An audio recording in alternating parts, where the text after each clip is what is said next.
Bom, nós vamos começar o estudo aqui do movimento retilíneo uniforme, no nosso curso de licenciatura em Química. A primeira coisa importante que a gente tem que retomar é o conceito de velocidade escalar média, né? Então, para isso, a gente vai relembrar como nós aprendemos velocidade média. Então, para encontrar esse vetor chamado de velocidade média Vm, a gente encontrava a variação de espaço ou deslocamento e o intervalo de tempo decorrido, ΔT, nesse deslocamento. Dessa forma, a velocidade média Vm era o ΔS, que é a posição final menos inicial, sobre o ΔT, que é o tempo final menos o tempo inicial. Existe uma outra velocidade chamada rapidez, que é a velocidade escalar média.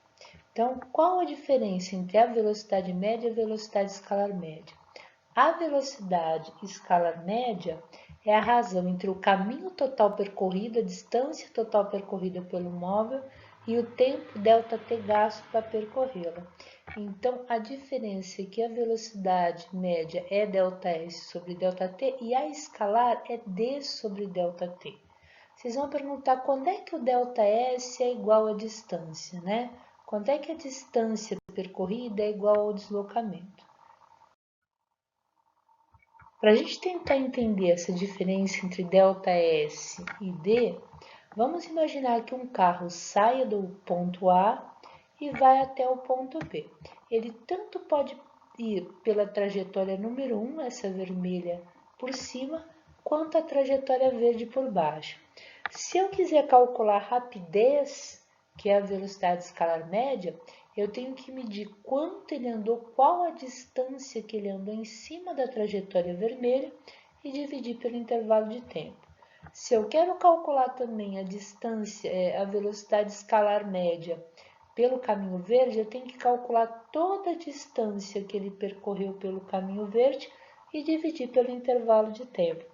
Mas se eu quero simplesmente a velocidade média, me interessa o ponto inicial e o ponto final e a distância em linha reta entre esses dois pontos. E aí, se eu chamo isso de deslocamento ΔS e divido pelo ΔT, nós temos a velocidade média, né? Vamos imaginar que um corpo saia de uma posição inicial e desse vai até uma posição final.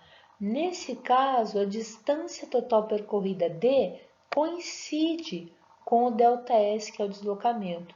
Diferente dessa situação, se ele sai de uma posição inicial e percorre essa trajetória em zigue-zague, a distância total percorrida eu tenho que medir sobre a trajetória em zigue-zague aqui quanto ele andou. Ao passo que o ΔS, que é o deslocamento, eu meço em linha reta da posição final até a posição inicial, ou seja, da posição inicial até a posição final. É importante a gente entender uma outra definição que é a velocidade instantânea, né?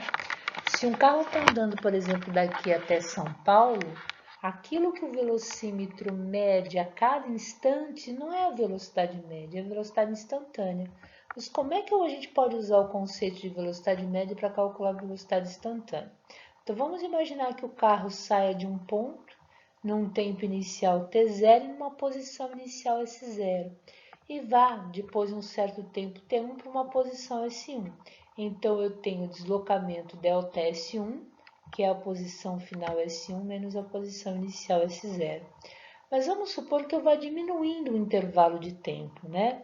Então, se eu medir um tempo menor, é lógico que o deslocamento vai diminuindo, né? Então, se eu tornar esses tempos, esse intervalo de tempo muito pequenininho, a velocidade média, que é ΔS dividido por ΔT, naquele intervalo de tempo muito pequenininho, é praticamente a velocidade instantânea, a velocidade naquele instante que o carro tem. E aí a gente vai usar um conceito que é um conceito muito interessante, né? Que é um conceito que vem do cálculo, que vocês devem estar aprendendo agora. É o conceito de limite, né? Então, é importante só a gente frisar que a velocidade instantânea é a velocidade num certo instante, em um ponto qualquer da trajetória. E o que o velocímetro do carro marca É exatamente a velocidade naquele instante, a velocidade instantânea. Então, para calcular essa velocidade, a gente vai usar o limite para ΔT tendendo a zero de ΔS sobre ΔT. Quando a gente aprende em cálculo, esse limite de ΔS sobre ΔT para ΔT tendendo a zero, nada mais é do que a derivada da posição em relação ao tempo. Então, esse ds dt é a derivada da função posição em relação ao tempo. E a gente vai fazer exemplo disso, né? Vamos supor que eu tenha essa possibilidade, né? Calcule a velocidade num instante t igual a 13. Então, ele quer a velocidade instantânea, exatamente nesse instante. E ele dá a função da posição do móvel em função do tempo. Presta atenção que ele não quer o S, ele não quer a posição em t igual a 3. Se fosse isso, eu trocaria o tempo aqui por 3. 3 ao quadrado, 9. 9 vezes 3, 27. Então, eu teria que S, que é a posição aos 3 segundos, seria 27 metros. Não é isso. Ele quer a velocidade do móvel em t igual a 3. Para isso, a gente vai calcular a derivada da posição em relação ao tempo. Como é que eu faço isso, né? Então, para essa equação polinomial, a gente vai fazer uma regra que é a regra do tombo. Então, o expoente vai multiplicar o coeficiente na frente de t, ele tomba, então fica 2 vezes 3, 6. E o novo expoente de t é sempre uma unidade menor. Então, se é t ao quadrado, se eu tiro uma unidade, fica t à primeira. De tal forma que a velocidade, prestem bem atenção, é 6t. Então, repetindo, ó, o expoente multiplicou o coeficiente da frente, 2 vezes 3, 6. T ao quadrado, o expoente sempre diminui uma unidade, ficou t à primeira. Então, eu encontrei a equação da velocidade. Se eu trocar por qualquer tempo, t igual a 1, t igual a 2, t igual a 3, t igual a 4, eu tenho a velocidade no tempo em que o problema está me pedindo. No caso, ele está pedindo em t igual a 3, ou seja, velocidade é 6 vezes 3, 6 vezes 3 é 18 metros por segundo. Vamos ver um outro exemplo, né? Calcule a velocidade no instante t igual a 4. Só que agora a gente mudou a nossa expressão da posição. A posição é igual a 5t ao quadrado mais 3t menos 12, né? E a gente está usando o sistema internacional. Eu esqueci de falar no exemplo anterior. No sistema internacional, o tempo é medido em segundos e a posição é medida em metros. Como eu tenho posição dividido por tempo, então eu tenho metros dividido por segundo. Por isso que a unidade é metro por segundo, né? Vamos então encontrar a velocidade instantânea fazendo a derivada da posição em relação ao tempo. Como é uma função polinomial, então vale o expoente 2 multiplica o coeficiente 5, fica o termo 10, e t ao quadrado baixa uma unidade, fica t à primeira. Então, a derivada desse primeiro termo deu 5 vezes 2, 10, 10t à primeira. Mesma coisa, ó, o expoente de t aqui é t à primeira, então fica 1 vezes 3, 3. T à primeira, se eu baixar uma unidade, dá t a zero. E qualquer número elevado a zero vale 1. Então, fica 3 vezes 1, fica 3. E menos 12, ele não está multiplicado por t, então eu poderia ser menos 12 vezes 1. 1 é t elevado a zero. Então, repito, 1 é t elevado a zero, 0 vezes menos 12 dá zero. Então, qualquer número que não está multiplicado pela minha variável, a derivada dele é zero. Essa é a equação da velocidade para essa equação da posição. Como ele pediu para trocar o tempo por 4 na equação da velocidade, então em t igual a 4, a velocidade é 10 vezes 4 mais 3, ou seja, a velocidade é 43 metros por segundo. Bom, a gente vai falar um pouquinho e vai reforçar o movimento progressivo e retrógrado, né? O que é um movimento progressivo? É aquele que o móvel caminha no sentido em que as posições aumentam, de tal forma que o ΔS é positivo. E um movimento retrógrado é aquele em que o móvel caminha no sentido em que as posições diminuem, ou seja, contra a orientação positiva da trajetória. É interessante perceber que o ΔT é sempre positivo, né? Então, o sinal da velocidade média é o próprio sinal do ΔS. No caso do movimento progressivo, né, ele está caminhando com uma velocidade de 30 km por hora, ou seja, a cada uma hora a posição dele está aumentando 30 km e ele está caminhando no sentido positivo da orientação da trajetória. Então, se ele estivesse, por exemplo, na posição 10 km, depois de uma hora ele estaria na posição mais 40, depois de uma hora ele estaria na posição mais 70, depois de uma hora ele estaria na posição 100, ou seja, a velocidade positiva de 30 km por hora diz que a cada uma hora a posição dele aumenta 30 km. Ou seja, ele tem velocidade positiva. No caso do movimento retrógrado, ele estaria andando contra a orientação da trajetória. ΔS, como nós vimos, é negativo e a velocidade média é negativo também. Então, se ele tivesse saído, por exemplo, da posição 10, a cada uma hora ele volta a 30 km, então se ele sai da posição 10, depois de uma hora ele está na posição menos 20. Outra coisa importante para falar, como é que eu encontro essa equação horária dos espaços, né? O que é isso? Como é que eu encontro uma equação em que a posição, o espaço dele depende do tempo, se ele caminha no movimento retilíneo uniforme?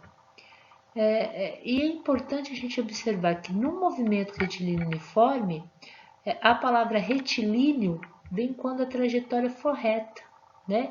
E ele percorre deslocamentos iguais em intervalos de tempos iguais, ou seja, ele tem velocidade constante diferente de zero. Então, um exemplo muito simples, né?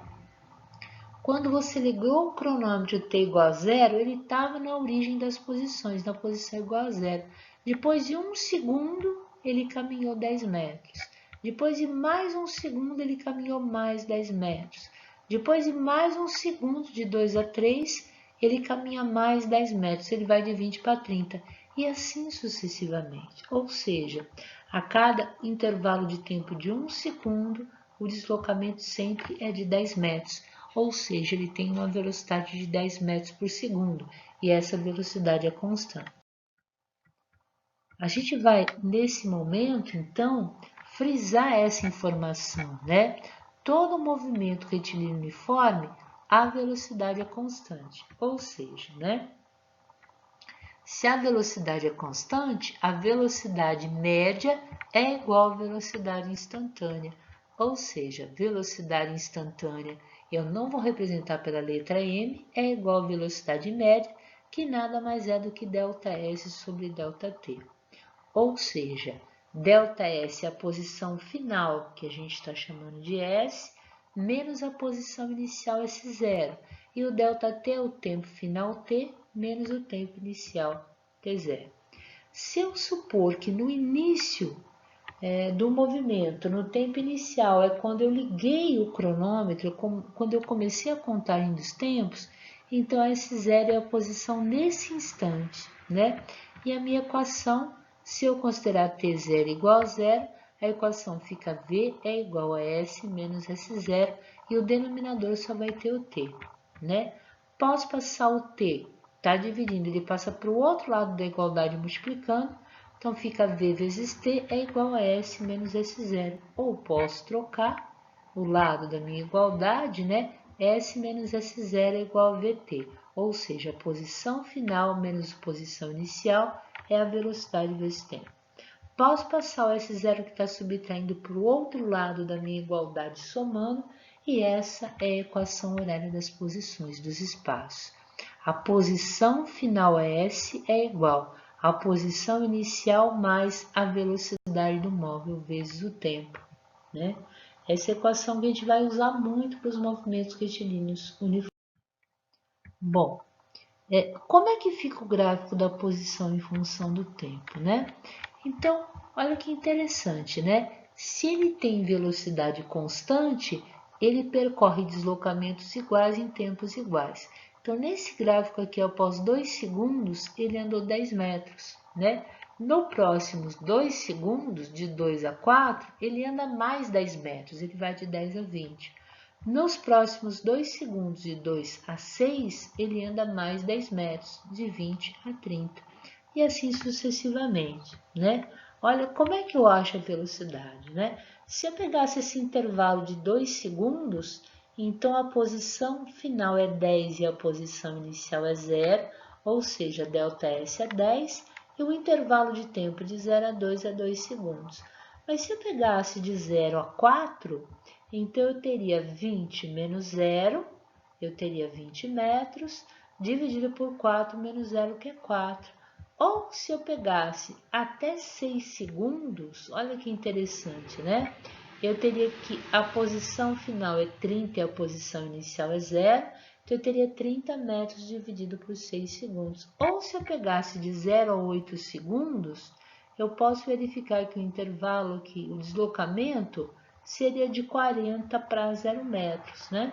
Ou se eu pegasse no intervalo de tempo de 10 segundos, eu teria a posição, o deslocamento variando de 50, saindo de 0 indo até 50. Em todos os casos, não importa se eu olho no intervalo de 2 segundos, 4 segundos, 6 segundos, 8 segundos ou 10 segundos, né? Ao aumentar o intervalo de tempo, os deslocamentos aumentam na mesma proporção, de tal forma que a velocidade sempre vai ser igual a 5 metros por segundo, né? Esse é o gráfico da posição em função do tempo, né? Como é que ficaria o gráfico da velocidade, né? Como aqui eu tenho uma velocidade positiva, né? Ele está andando a cada 1 segundo 5 metros, então a minha velocidade é constante, ela está acima do zero, porque é uma velocidade positiva, indicando que o movimento é um movimento progressivo. Se eu tivesse dado o gráfico, como é que eu poderia encontrar a velocidade desse objeto, né? Através de tangente de θ, onde θ é o ângulo de inclinação da reta que indica a posição dos móveis com o eixo dos tempos, né? Então, esse é o ângulo θ. Bom, tangente θ é o cateto oposto dividido pelo cateto adjacente. Então, aqui seria 10 dividido por 2, ou 20 dividido por 4, ou 30 dividido por 6, ou 40 dividido por 8, ou 50 dividido por 10. A gente pode ver o caso de um movimento que é um movimento retrógrado, né? Então, se eu for olhar ponto a ponto, né? Quando a posição é 50, o tempo é 0. Quando a posição é 20, o tempo é 1 segundo. E quando a posição aqui embaixo é menos 10, o tempo é igual a 2 segundos. Então, a partir do gráfico, a gente consegue ver para cada ponto do gráfico a posição e o tempo, né? De tal forma que se eu for calcular a velocidade instantânea, média, se eu pegar de 0 a 1 segundo, a posição final é 20 menos a posição inicial, que é 50, eu vou ter 20 menos 50, dividido pelo tempo final 1 menos o tempo inicial 0. Se eu for olhar no intervalo de 1 a 2 segundos, eu vou ter posição final menos 10 menos a posição inicial, que é 20. Dividido pelo tempo final menos o tempo inicial. Se eu olhar de 0 a 2 segundos, então eu vou ter tempo final menos tempo inicial, 2 menos 0, eu vou pegar a posição final menos a posição inicial, que é menos 10 menos 50. Se a gente olhar com bastante cuidado, olha, 20 menos 50 é menos 30. Menos 30 dividido por 1, menos 30. Menos 10 com menos 20 também é menos 30, 2 menos 1 é 1, menos 30 dividido por 1 é menos 30. Ou menos 10 com menos 50 dá menos 60. Menos 60 dividido por 2 também é igual a menos 30. Ou seja, a minha velocidade é constante. É isso que está indicando o gráfico. Só que ela é negativa. Então, ela é menos 30, ela está abaixo no eixo vertical do zero. A gente vai falar um pouquinho ainda, né? E vai retomar esse conhecimento. Aqui o X está representando a posição, que poderia ser S, né? Se o movimento é progressivo e a velocidade é maior que zero, aqui a posição vai aumentando com o passar do tempo, né? A gente tem uma reta crescente. No movimento retrógrado, em que ele está andando no sentido contrário à orientação positiva da trajetória, a velocidade é negativa e isso é indicado por uma reta que é uma reta decrescente. Se eu quisesse ver os gráficos das velocidades, então, o movimento progressivo, a posição aumenta proporcionalmente ao tempo, mas a velocidade é constante e é uma reta acima do zero. No caso do movimento retrógrado, a velocidade é constante, só que está abaixo do zero, porque é uma velocidade negativa.